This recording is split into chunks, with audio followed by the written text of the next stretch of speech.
Itong diamond painting na ipapakita ko sa inyo ngayon ay halimbawa ng diamond painting na ginamitan ng square beads. Okay?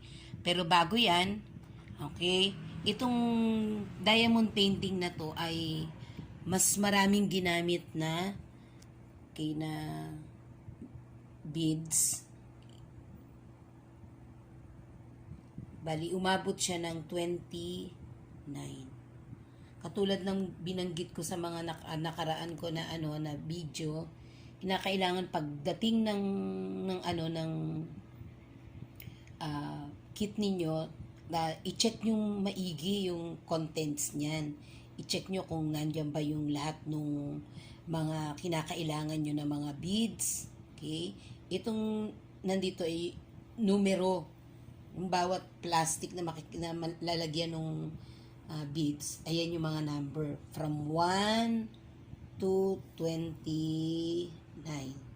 At yung nasa gitnang bahagi naman, ayan, ay mga simbolo na makikita mo dito sa pattern mo, mga simbolo. Ito yung sinasabi ko sa inyo. Minsan kasi, hindi ito madalas minsan ay makikita ninyo na meron siyang katumbas na mga number ng DMC. Okay? Yan. Kaya, mas maganda ito na meron siyang katumbas na number sa DMC kasi pwede mo siyang magamit pa sa ibang diamond painting na gagawin mo in the future. Kasi kung halimbawa kasi may pagkakataon na kulang yung mga beads na kasama dun sa kit na di-deliver sa'yo. So kung may ganito, may conversion ng DMC, okay, pwede mo siyang gamitin na replacement dun sa nawawala. Okay? Kaya maganda talaga pagka merong conversion. Okay? So, ayan yan. Okay.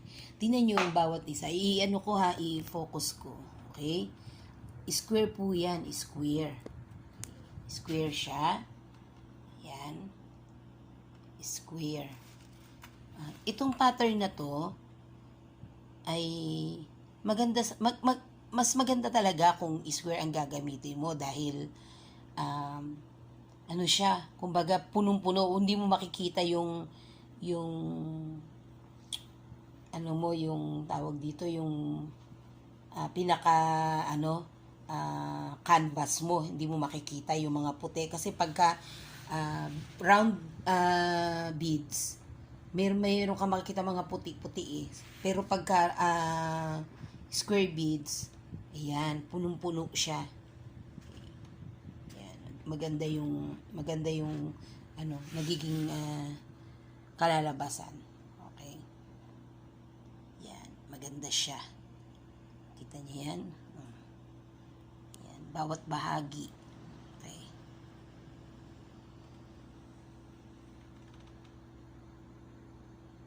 Maganda siya.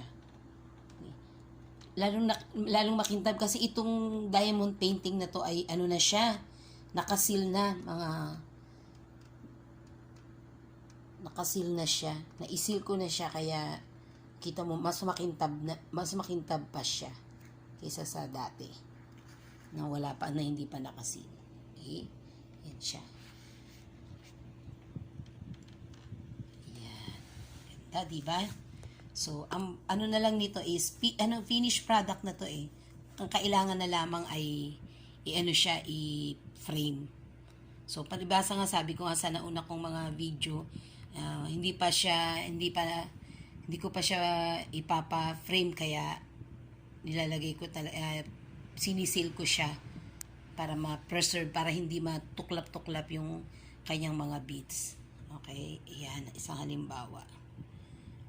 Ngayon, pag naranasan mo maggawa ng diamond painting, doon mo mapapagkumpara kung ano ang mas magandang gawin, yung square beads or yung round beads. Ang naging problema ko lang dito, mga kaibigan, kasi siya, may mga beads na ang laki ng sukat, hindi siya pantay. Kaya ako'y nahihirapan talaga. Nagpa-pop out yung mga ibang beads. Actually, pag inano mo, may yan. Itong mga itim na yan, ang lalaki niya. Ang lalaki ng kanyang mga pagka-square. Malalaki. Okay. Pero all in all, maganda naman siya. Diba? Ganda, oh. Okay. So, ayan. Salamat sa inyong panunood. Paki-like, share, and subscribe ng aking YouTube channel. At marami pa po kayong makikita na mga diamond painting na ginawa ko at gagawin ko pa. Sana'y magustuhan nyo ang inyong panonood. Salamat po. Bye-bye!